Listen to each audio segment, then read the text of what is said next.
तुम्ही अशा पद्धतीने कधी गाजरचा भात बनवून खाल्लाय का हो? गाजराचे किती आपल्या शरीराला फायदे आहेत हे तर काही सांगायलाच नको. आणि घरामध्ये भरपूर गाजर असतील तर त्याचा नेहमी नेहमी गाजरचा हलवा न बनवता अशा पद्धतीने भात बनवून बघा. तुम्हाला जर रेसिपी आवडली तर मला कमेंटमध्ये सांगायला विसरू नका. त्यासाठी आहे ना, मी 2 मध्यम आकाराचे गाजर बारीक किसून घेतले होते. गाजर छान असे किसून घेतले ना की भातामध्ये छान असे एकजीव होतात. 2 मध्यम आकाराचे कांदे बारीक कापून घेतले होते.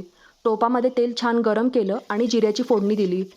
त्यामध्ये आहे ना, कांदा छान परतवून घेतला. किसलेला गाजरसुद्धा छान असा परतवून घेतला. आवडीनुसार मीठ मसाले टाकले. पुन्हा छान परतवून घेतलं.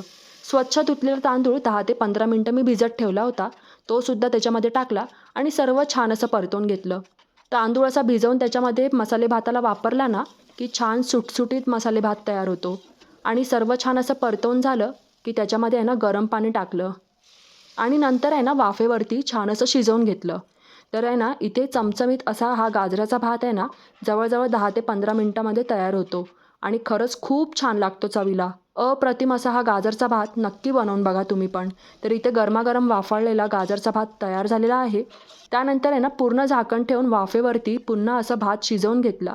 तर बघू शकता, इथे भात मी ताटामध्ये घेतलेला आहे. या तुम्ही पण खायला. आणि तुम्ही पण आहे ना, ही रेसिपी नक्की बनवून बघा. आवडली तर व्हिडिओला लाईक करायला विसरू नका.